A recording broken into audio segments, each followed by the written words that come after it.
Hello and welcome to Fight Network Boxing Weekly. Happy holidays, everybody. Corey Erdman here with you. Morgan Campbell is not across the desk from me for the first time in the history of this program, but instead, he is joining us on the telephone from the Windy City in Chicago, Illinois. Morgan, what's up, man?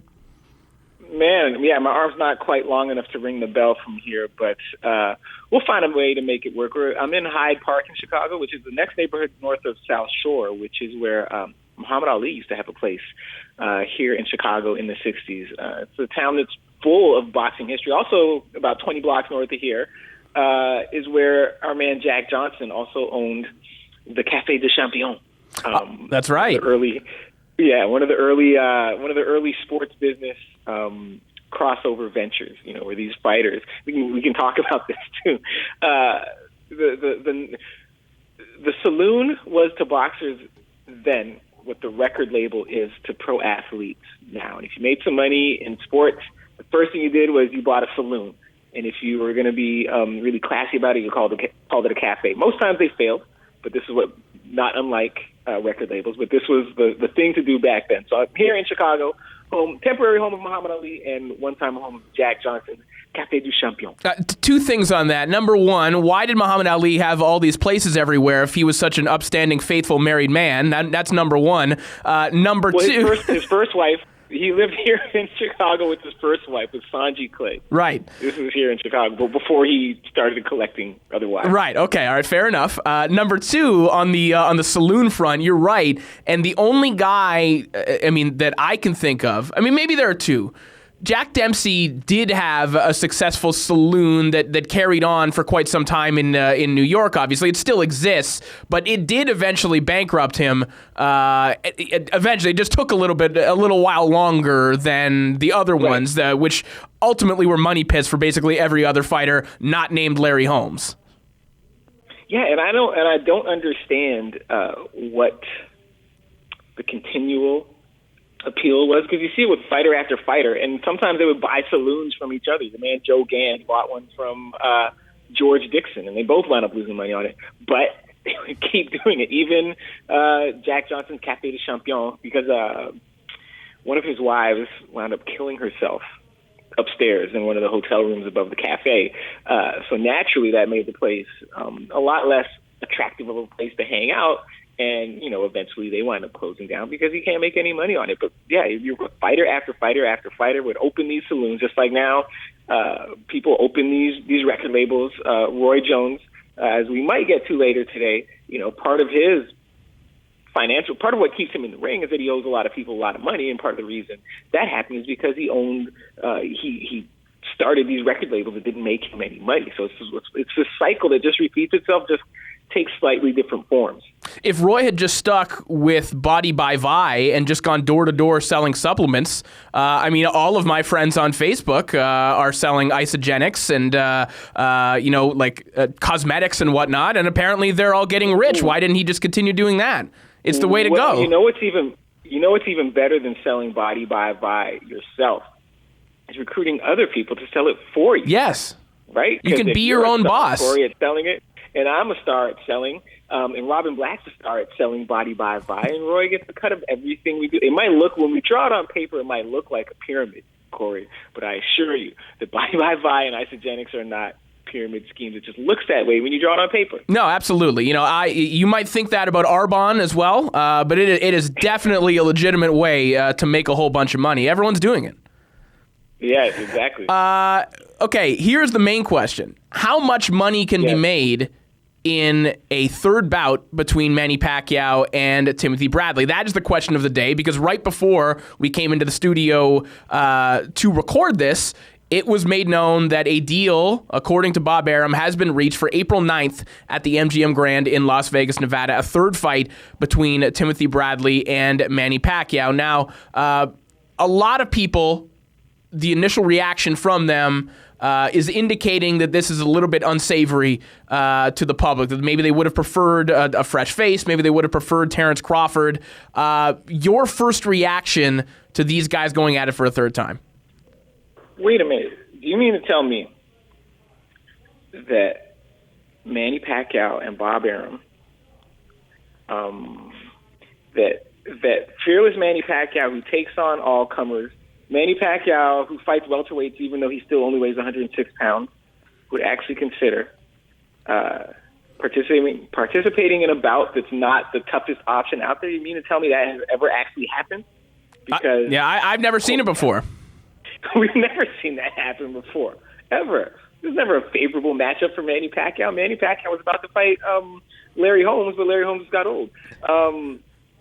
I've just been sitting here trying to figure out, since I found out that they are making this fight, I've been trying to figure out how they're going to sell this fight, especially since they make the fight, and as you said, a lot of people aren't very impressed. They expected something either more challenging or at least something different because we've seen this fight twice before. So I think how they sell this fight is as part of a trilogy, right? And then you link it to Ali Frazier, you link it to Gatti Ward, all the great trilogies that we've seen throughout the history of boxing. But the difference this time is that Pacquiao won the second fight comfortably.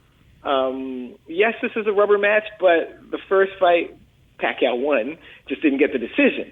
So you don't really have a pure trilogy in that the two fighters have split the first two fights in the way that you usually get when you try to sell something as a super competitive trilogy. Well, that's going to be their biggest hurdle. But that's a gigantic hurdle because the only way to sell it as a trilogy and as a rubber match is to go against everything that they've been doing over the last 3 years. Because even when Top Rank was selling the second bout, even their own promotional material was saying that Pacquiao got ripped off in the first fight and that he needed to make it right the second time around. The second time around was a even more conclusive victory for Manny Pacquiao than maybe it should have been the first time around. So in order to sell this as a trilogy, you have to ignore all of your own promotional work, everything that you have personally been on record saying over the last 3 years, and you can really only do it based on the idea that Bradley has improved overnight and has improved, in the 5 months or so that he has spent with Teddy Atlas as his trainer. You can only sell it based on the highlights of Bradley Rios. That's basically all that you have to go on. Otherwise, you're flatly lying to people, which, granted, is not anything new when it comes to Bob Arum or any promoter in the sport of boxing. Yeah, I don't know that any boxing promoter, Bob Arum in particular, has a problem with lying to people. And what's Bob Arum's most famous quote of all time? Yesterday I was lying, today I'm telling the truth. But what this says to me is that they weren't quite willing to cash in Manny Pacquiao in favor of building a long-term star off of this fight, because otherwise they would have chosen Bud Crawford and kind of taken their chances there. So clearly they're taking a fight that they think Pacquiao can win and want to have as few doubts as possible about him winning, while still kind of building up Bradley as a credible challenger. But again, what you've done with Pacquiao is put him in a position where he has to avenge a victory, because otherwise, what is Pacquiao's motivation to take this fight? What is his motivation to make this fight? It's not like he has to go beat the guy that beat him last time, because that was the second fight. So what are we fighting for in this third fight, except for trying to get Pacquiao a win over an opponent who maybe isn't as challenging to Pacquiao as his resume would indicate. But I don't know how well that plays out. Pacquiao wins, and he retires. If Bradley wins, I don't know that even this win makes Bradley the type of star that Top Rank is going to need him to be to carry on this business the way they have been the last 5 years.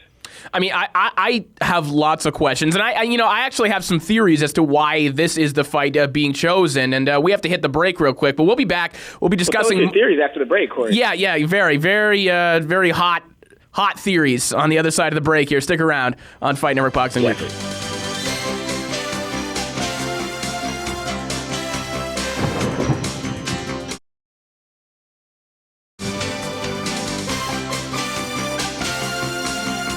Welcome back to Fight Network Boxing Weekly. Corey Erdman still joined on the line by my man Morgan Campbell, who is in the Windy City. We've been breaking down the very recent announcement just over the past couple of hours that Manny Pacquiao and Timothy Bradley will be facing one another for a third time on April 9th at the MGM Grand in Las Vegas. This according to reports from the Los Angeles Times and according to Bob Arum himself. So, as we were discussing in the first segment, Morgan, this is a curious choice in a lot of ways because a lot of people anticipated that it would be Terrence Crawford and that if Pacquiao is on his way out, and since he is not his own promoter, that Bob Arum is his promoter, is his handler, that they would use this as an opportunity to pass the torch, so to speak, and elevate a future star, someone who maybe they can turn into their next cash cow.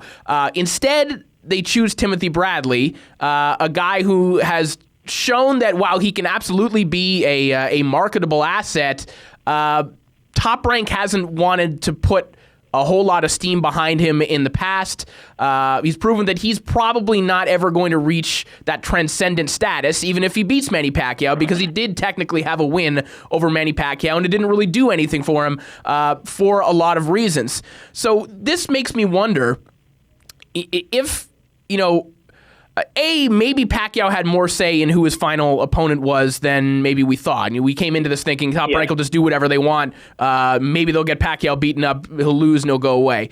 But maybe this isn't the definitive final fight for Manny Pacquiao. Now, you could say, hey, maybe he wants an easy one on the way out, or if we're looking at this, maybe Pacquiao wants a win in this case that he knows he'll get. I'm sure in his mind he knows he can beat Timothy Bradley and will be the favorite to beat Bradley, I would say, again this time around. Maybe he isn't entirely convinced that he can't still get a rematch with Floyd Mayweather, or maybe he isn't entirely convinced that he's done because maybe he fights Bradley now and then fights Crawford down the line. Maybe those discussions have been had because, again, it does seem interesting that they don't use this as a company, Top Rank, as an opportunity to cash him out. I was about to say, I'm not convinced that Pacquiao has given up on the idea of a Floyd Mayweather rematch. I don't think it'll ever happen. I think at this point, Manny Pacquiao is Marvin Hagler post-Leonard. Yep. Sorry, no.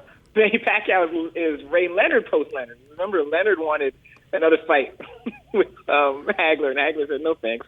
I'm over here in Italy making B movies. Got to go film Indio 2 in a second. Sorry, I don't have time for you, right? But I'm not. I feel like Pacquiao won't completely close the door on boxing unless and until he's sure he can't get this rematch with Mayweather. Now Pacquiao is completely delusional about whether or not this rematch is happening. Because remember, not too long ago, Pacquiao was on Facebook telling people that he was in the middle of negotiations with Mayweather's camp for a rematch, to which both camps said, no, this is not happening. Be quiet, Manny Pacquiao.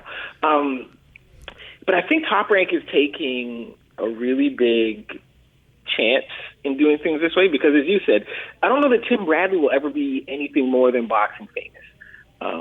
Because if he were destined to be more than boxing famous, he would have become more famous after that first win over Pacquiao, whether or not the win was controversial.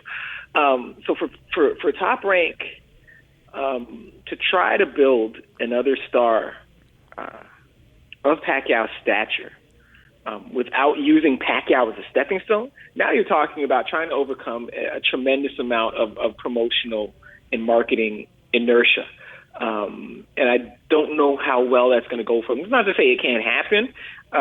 It'll just take much, much, much longer to build another pay-per-view superstar, on the Pacquiao level without using Pacquiao to put the next guy over. Yeah, and in the case of Bradley, in a case of the vast majority of people in boxing, there's not much that you can do to create a star if the public just isn't buying it. And because Bradley has a lot of things that should, in theory, enable him to be something other than boxing famous. He's charming outside the ring.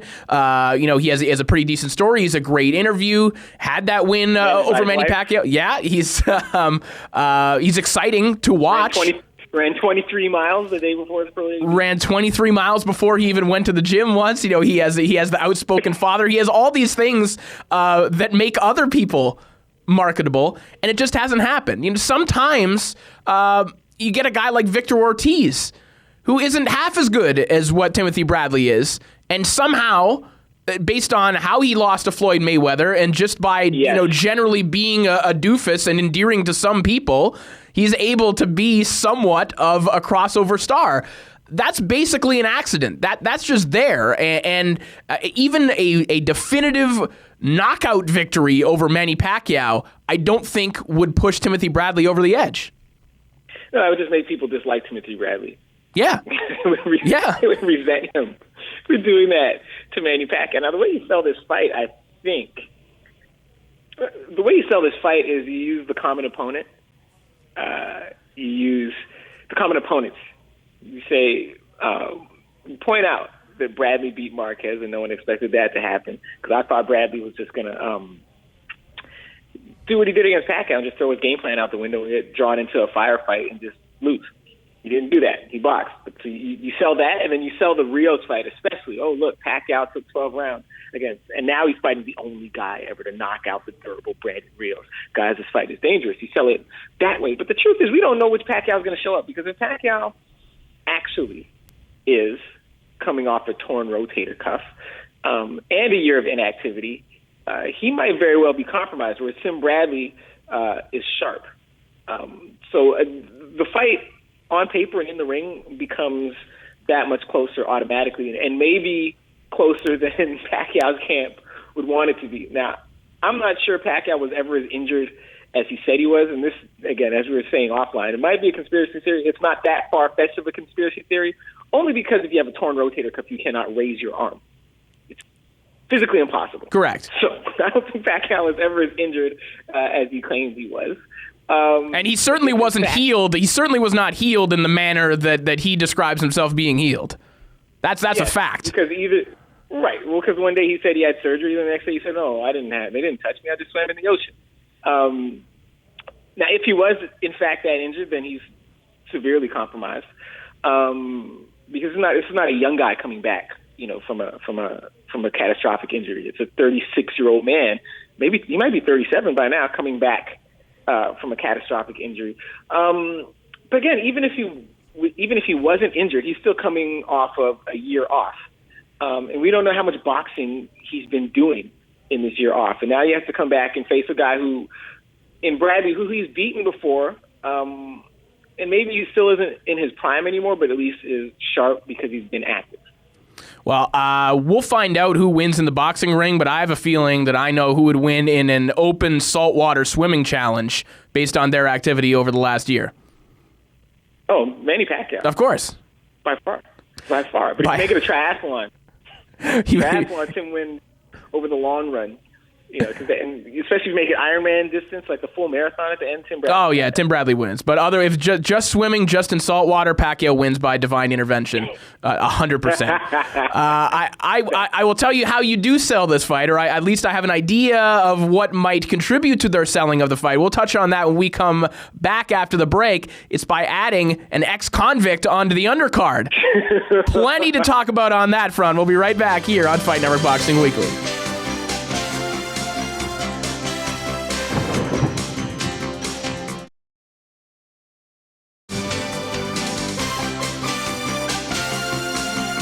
Welcome back to Fight Network Boxing Weekly. Corey Erdman here with you, joined on the line by my pal Morgan Campbell, who is in the Windy City in Chicago, Illinois, enjoying himself over the holidays. We've been talking about the third installment of the Pacquiao-Bradley trilogy, which is reportedly set for April 9th at the MGM Grand in Las Vegas, Nevada. And quite possibly on the undercard, we will see the return of Ike Ibeabuchi. The president is free from jail, has signed with Pacquiao's advisor, Michael Kahns, and is planning his immediate comeback to the ring. And apparently they are hoping to get him on this undercard. Now, I just want to say one thing, because I've seen the Ibeabuchi stories out there already. They're starting to pile up in the boxing world, and soon enough, maybe it seeps into the mainstream to some degree.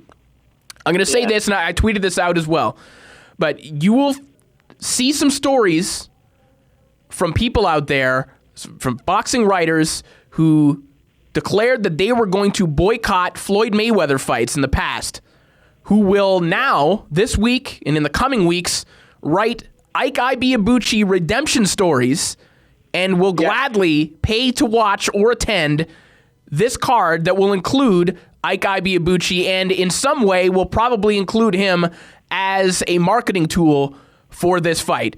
Just consider that when you're reading these stories this week. Well, yeah, but at the same time, it's not different from, people who would enlist Mike Tyson to talk trash about Floyd Mayweather because Floyd Mayweather beats women. So they go get the convicted rapist to say, yeah, this guy's a coward. Well, at a certain point, you got to consider your source. And I don't know that it really damages anyone's. I don't know that it damages Mayweather's reputation for a convicted rapist to call him a coward, because it's the convicted rapist. Now here we have Ike Ibeabuchi. He just did 15 years for rape. 15 years. And here's where that's going to backfire, right? Because you can enlist as many friendly media members as you want to write these flattering stories about the redemption of Ike Ibeabuchi. Now he served his time, deserves a second chance. And you're going to compare him to our man Dwight Muhammad Cowie, and compare him to James Scott and to Bernard Hopkins. But the problem is, especially when you put him on a card with Pacquiao. Again, the thing about Pacquiao, and the thing that made Pacquiao really marketable to the mainstream, was that he and Freddie Roach, the way they conducted their business, the way he carried himself in the ring, and the things he did out of the ring, made people forget how savage and violent and exploitative boxing was. They made it seem it was week after week, it was David slaying Goliath, and doing it with a smile on his face, and kind of made you forget that you were watching something violent, made you forget that you were watching people give each other brain damage. With Ike Ibeabuchi, first of all, there's no avoiding that. So you have all these people that have tuned in to see this fight because Pacquiao's the guy that makes boxing something less violent and something less ugly, and here you have the ultimate violence and ugliness, and about as low as the sport can get on the same card. And you can't take this guy, Ike Ibeabuchi, who just did 15 years for rape. You can't gloss over that. You cannot. Especially, again, in the post-Floyd Mayweather era, when we, in the media, are supposed to be on the side of, one, of justice, and two, of women, and we're not supposed to anymore be in the business of apologizing for and explaining away violent crimes against women. And that's only the first layer. The second layer is that Ike Ibeabuchi might have brain damage. And people don't talk about this. Remember he had that car accident? Well, sorry, he was getting headaches after the David Tua fight. And he had a car accident, a car crash. And after he came back from that car crash, started acting very erratically. Like, if you're in his camp, like, President is his nickname. But talk to Ray Olabuwale from Toronto, where you may or may not be, Corey. Right. He was in camp with Ibeabuchi, and it's not just a joke or a nickname. Like, he told people they had to call him president. Yes. Oh, yeah. And Lou DiBella's talked about that as well when they were dealing with him in HBO negotiations. Let's also be clear about what one, and I believe there was more than one car accident that you alluded to, but one of them was when he kidnapped his ex-girlfriend's son and tried to commit suicide by crashing the car with the 15-year-old boy in the car. Ibeabuchi has a long-standing history of severe mental illness to the point where the trial was delayed because they had to force medicate him in order to settle him down so that we could go through a reasonable trial with him in a decent mental state. So outside of him, because you can say Ibeabuchi did his time and he is out and he deserves to work and whatever, that's one thing, but he's also an old man who is coming out, going into jail is a man who is mentally ill and probably not fit to take part in a sport like this. And we're going to glorify him. Yes, and here's the thing too, because he might pass the brain scans, right? Yeah. Because if you go give him a brain scan, if whatever is not working correctly with his brain isn't something that's detectable by a CT scan, he's good to go.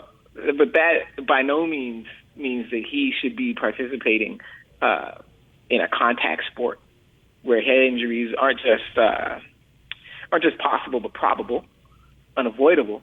And again, jail sentence aside, because we welcome Mike Tyson back to the ring, we welcome Floyd Mayweather back to the ring. He has the right to go to work, fine.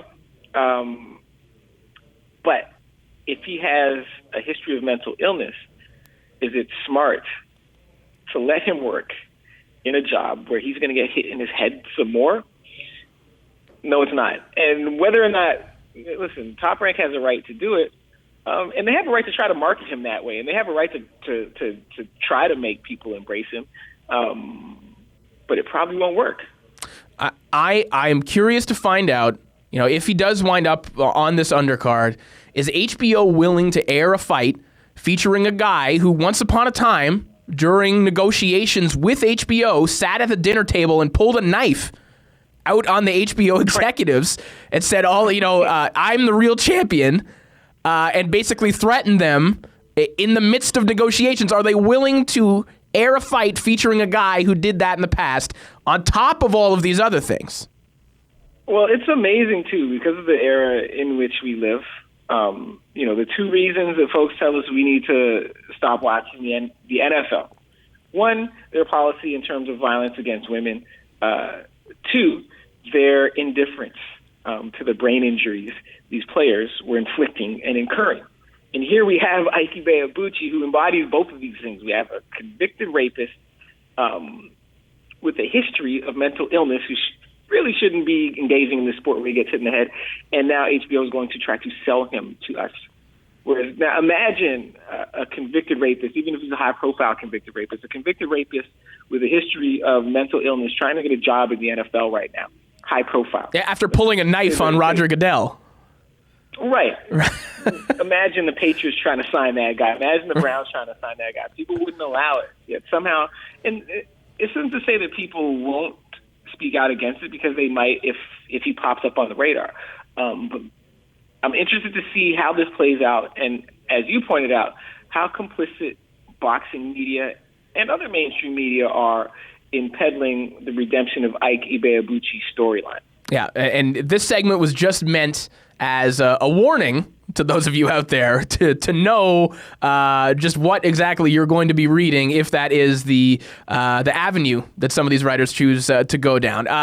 Boxing and morality are going to mix once again, because we're going to get into our picks for the fighter of the year, and there's been plenty of debate as to who that is and whether or not one particular fighter even belongs on the ballot based on his decisions and his behavior outside of the ring. We'll talk about that when we return here on Fight Network Boxing Weekly.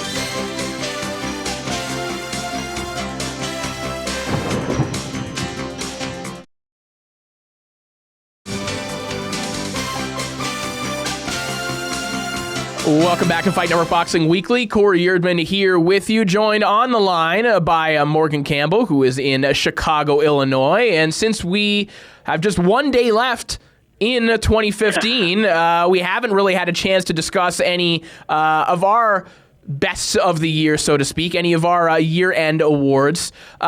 So I think we should start with Fighter of the Year, because that's where the majority of the debate is year after year, and particularly in 2015. I'll give you my spiel, Morgan. In my opinion, there are a lot of people out there who are casting votes for guys like Roman Gonzalez and Canelo Alvarez and Triple G, Gennady Golovkin. And I think that they're getting confused here about this is a vote for who accomplished the most in 2015 and not who you think is the best fighter presently in 2015. Yeah. In my mind, I think that the Fighter of the Year voting in 2015 comes down to two guys. And I don't care which one you choose, but I think it really does come down to Floyd Mayweather or Tyson Fury. You have Floyd Mayweather, who had the biggest event in the history of boxing, one of the biggest events in the history of sports, beat the number 2, let's say, number 2, number 3 pound-for-pound fighter in the world conclusively, gets that victory. Then you have Tyson Fury, who is in a very similar situation, beat a guy who was deemed to be unbeatable, a massive upset, took a guy out that was reigning for the better part of a decade, wins the heavyweight championship of the world. Those are the 2 biggest accomplishments in 2015, and I don't think that any number of wins that the other guys that I mentioned can add up to the magnitude of what those 2 guys achieved. So to me, I think it's a toss-up between Floyd and between Fury. I've picked Fury on the air before. I could see it going the other way, but I think it has to be between those 2 guys. Yeah. For all the reasons you just laid out, like for me, the fighter of the year is Mayweather, and I don't know that there's much doubt about it or much to debate. Whoever won between Mayweather and Pacquiao was going to be the fighter of the year, because if you win the fight of the century, then how can you be the fighter of the century and not be the fighter of the year in the years in which you're active, in the year in which you win the biggest fight that's ever been staged? Because again, when we talk about fighter of the year, we're not just talking about what you've accomplished in the ring, but the importance of what you have done for the entire sport. So what Fury did, yes, he dethroned a champion who'd been on top for a long time, but he also, as we discussed last week, really opened up the heavyweight division, because now you have a bunch of guys who aren't just content sitting around fighting bums until they can get the Klitschko payday. Now they're going to fight each other, and that makes that division a whole lot more dynamic. But for me, the fighter of the year is Mayweather, because you had this fight that's been building for 5 years. One, it was a perfect execution of a long-term business plan that Mayweather couldn't even screw up, even when he tried to screw it up by going to jail. Still couldn't screw it up, right? Because in 2009, when we first started talking about Mayweather versus Pacquiao, we were talking about these 2 guys splitting $100 million. Right? Remember that? Yeah, oh, yeah. $100 million fight. Oh, 50 for one guy, 50 for the next guy. Oh, no, I want 60. I want to give him 40. And now these guys were splitting upwards of $450 million. Right? So this was the perfect execution of a game plan, of a business plan that started in 2009. So we talk about Mayweather. Was the fight super exciting? No, it wasn't. But, late career Floyd Mayweather, you didn't have a ton of exciting fights. That's not the way he fought as he got older. He's like the pitcher that loses a couple miles an hour off his fastball. He starts throwing a bunch of breaking pitches, pitching to contact. That's what happens when you get old. But the other thing about this fight, again, is this, and as I've written before at the Star, in my day job at the Toronto Star, Mayweather's legacy is that he made more money and kept more of his own money than any boxer that ever came before him, and likely any other boxer that will come after him. And he did this too against Pacquiao. This is the guy everyone said he was scared to fight. Everyone said he couldn't beat. And he went and he fought the guy and took him to school. So he did what he knew he could have done all along, and he did it, and he got the most money possible for doing it. So for me, that makes him fighter of the year, fighter of the decade. Yeah, you can get out with your money, right? Because the other thing we like to do, because we talk bad about Roy Jones for running around Russia trying to fight so he can pay off this $3 million tax bill. But this is what happens. So Mayweather has set himself up so he's not going to be that guy, so we can't now criticize him, because this, in fact, is how we want people to play the game. Yeah, all of these things that you're laying out, I think that they can absolutely be taken into consideration. But there would be some people who argue, let's just look at the results inside the ring, right? But in kind of what you're saying as well, there are people who will retroactively discredit or knock down how huge this victory was for Floyd. Because Floyd made it look so easy, and because it turned out to be a one-sided fight, people forget that this was the guy that he apparently couldn't beat, the guy that he was apparently afraid of, a guy that in terms of betting odds, it was still pretty even.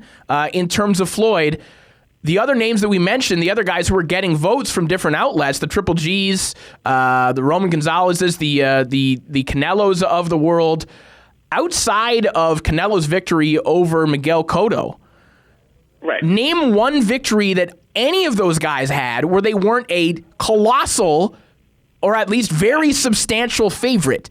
They did what they were expected and known to be able to do. And you had two guys this year who at the very highest level did something more than that, and they are Floyd Mayweather and Tyson Fury. So that I really don't get these votes for these other guys unless you just take into account just activity, just having 4 wins. But for me, I think you have to vote for quality. Right, and it's amazing, again, how quickly people who for all these years use perceived quality of opposition against Mayweather to now not use perceived quality of opposition against a guy like Canelo, who looked really impressive in his 2 fights this year. But the first one was against Kirkland. And there are a lot of guys at 154 pounds right now who can beat James Kirkland. And you saw that when they fought in May. And then he fought Cotto, and that's a very impressive win. And I shouldn't hold this against him, but he was just 2 full weight classes bigger than Cotto when they fought. Okay, so as to your point, he did exactly what he was supposed to do, whereas Mayweather, again, this is the guy everyone said you might be able to beat all of these. It's funny, I was reading, just finished rereading Papa Jack, Randy Roberts' biography of Jack Johnson, yeah. and the parallels between Jim Jeffries and the Jeffries-Johnson fight and the Mayweather-Pacquiao fight are so stunning because you had the same thing where you had Jack Johnson, our second reference to him in this episode, excuse me, a real jerk in a lot of ways, white beater, same thing, loud, flashy, arrogant, black. He goes and knocks out all these guys, and all the critics and all the other fighters, the writers, the promoters, and say, yeah, you might have beat all those guys, but wait till Jeff gets in the ring. Wait till Jeff gets in the ring. He'll knock that smile off your face, even though Jeff's been retired. He's out here farming alfalfa, right? But he answers the call. Johnson plays with him, knocks him out, and then after the fight, they say, well, you know what? Boxing's not fun anymore. Boxing's dead. Why do we even have this stupid sport? Yes, Mayweather, same thing. All these years you were saying, yeah, you might beat Guerrero, you might beat Cotto, you might beat Canelo, but Pacquiao, what if he faced Pacquiao? Pacquiao will show you. All these people line up behind Pacquiao. Mayweather takes Pacquiao out of school, and then the next thing is, well, I guess boxing's dead now. Because the guy you wanted to lose wound up winning easily. But again, this was a fight, that going in, a lot of us thought Mayweather was going to win, but at the same time, this wasn't. It wasn't like Mayweather-Berto. We knew Mayweather was going to win. And again, just for all the people, whether they're media fans, other fighters, promoters, who said that Pacquiao had the antidote for Mayweather, and he didn't. But we didn't know that until the fight took place, which is very different from Kirkland Canelo, and very different from Canelo Cotto from the moment they got in the ring and you saw that a light heavyweight was fighting a junior middleweight. All right, so we focused a lot on Floyd Mayweather here, one of 2 rightful candidates, in our opinion, for Fighter of the Year. On the other side of the break, we'll talk about some of the controversy that was brewing at least 2 weeks ago surrounding Tyson Fury and whether or not, based on some of his comments and his activity outside of the ring, whether or not he deserved to be on the ballot for the BBC Athlete of the Year. We'll break that down when we return here on Fight Network Boxing Weekly.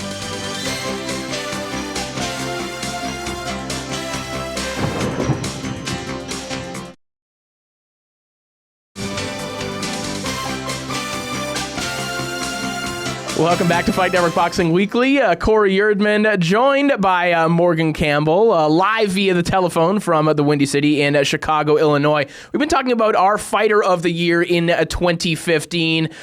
Morgan, you have voted very firmly for Floyd Mayweather, but I think we're both in agreement that the 2 rightful candidates here should be Mayweather or Tyson Fury. Now, Fury was also up for Athlete of the Year in the UK, and the major poll, I guess most would say, is usually conducted by the BBC and by Sky Sports. And there were petitions going around to have Tyson Fury removed from that ballot because of his comments about gay marriage and about women in the very recent in very recent times. I can go 2 ways with this. Number one, yes, the world is bigger than just sports. And if in some way these petitions and the subsequent media coverage brings light to this type of bigotry and points out that it is wrong, if that clues anyone into that, then I guess the greater good has been done. However, if we are going to go through with a fine-tooth comb and find reasons why given athletes aren't good people, we will wind up disqualifying damn near everyone, Tyson Fury included, and other people who were on that ballot. I don't have the ballot in front of me, but I'm sure we can dig up stuff about all of those people that could say why they shouldn't have been on that ballot and why we shouldn't vote for them. But if we're voting for which athlete had the best sporting year, then I think, again, everything removed from that, just looking at that tunnel vision, then Fury deserves to be on the ballot. Yeah, and it depends on a couple things. One, if you don't think he should be, if you don't think he deserves the award, you don't have to vote for him. Yes. First thing. When people tell me, certain people shouldn't be allowed to run for office. Well, anyone can run. I don't have to vote for this person. You can run if you want to run. So there's that, and then you have to define what the criteria are that make up the award winner. And I think a lot of times the public, the general public, the sports audience, they kind of filter pro sports through their own personal experience with sports. But most of us really only played sports, as kids, maybe as teenagers. A very lucky few of us got to play in university. But by the time you get to university, it's not like playing in high school, right? By the time you get to university, it's a business. It's about performance. That's it. Youth sports, high school sports, there's always this moral component to it.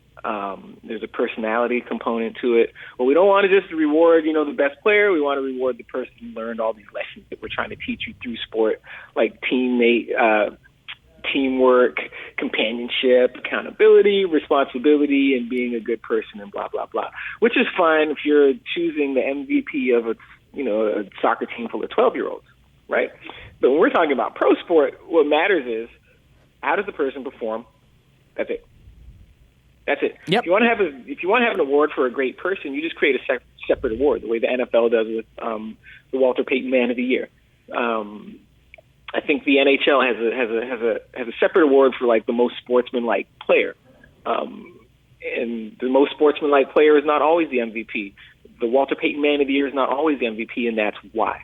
Because sometimes the MVP is a jerk, and not even a jerk in ways that should stop him from playing. Even if the person not breaking the law, they might not just be a pleasant person. So give an award to someone else that rewards being a pleasant person. We're talking about just what they accomplished on the field, on the rink, wherever. That's the award. Well, and here's Fury, if you don't think Fury is worthy of the award, well, of course he is. He's just not worthy of the Person of the Year award. Right, and then just don't vote for him, because I believe it was fan voting anyway. So just don't vote for him. Oh, but right. What sticks out for me, especially given what you just broke down there, the sticking point with Fury is people didn't like his comments suggesting that the legalization of gay marriage is a sign of the apocalypse. Now, I do not agree with those views. I do not endorse those views in any way. Obviously, they're flatly wrong. But let me say this.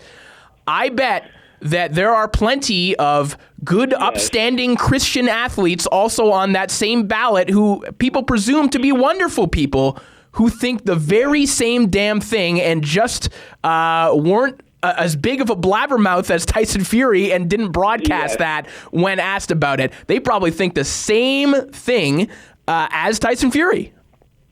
Yeah, I mean, if you took an anonymous poll of, Premiership soccer players, Super Rugby League players, all of these guys, you'll get more than a few saying and thinking exactly what Tyson Fury did. Tyson Fury said it in public, but again, that doesn't change the fact that he beat Vladimir Klitschko when no one else did. So if we're basing the award on accomplishments, then you can't disqualify him. If we are going to give out a Sport and Society award, then Tyson Fury doesn't win. And again, if it's a fan poll and each fan just has his own idea or her own idea of what makes Sports Person of the Year, then just don't vote for Fury. There are other people to vote for. All right, when we come back, we're going to hand out some very prestigious awards. We're going to enshrine 2 fights on our YouTube Classics playlist. We're going to wrap things up when we return here on Fight Network Boxing Weekly.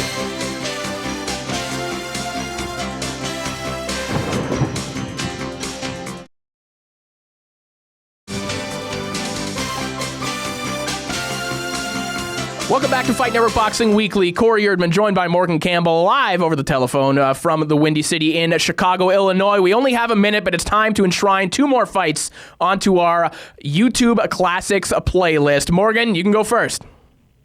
Yes, my fight, because I haven't really added a lot of little guy action fights to the playlist. So here's a little guy action fight from July of 1989. Michael Carbajal, Olympic silver medalist from the U.S. against Mungchai Kittikesum, IBF World Light Flyweight title. 7 rounds, little guy action fight. You'll enjoy it. I'm going to add a fight involving a guy who later on went on to beat up Michael Carbajal. His name is Baby Jake Matlala. I'm going to take one of his fights from 1993. Before he went and beat up Michael Carbajal, he did the same thing to Pat Clinton to win a flyweight world title, a weight class that Baby Jake had no business being in as a guy shorter than 5 feet. It is a classic little guy beatdown and a fantastic fight. It's been a fantastic year here at Fight Network Boxing Weekly. For Morgan Campbell, I am Corey Erdman. We'll see you guys in the new year.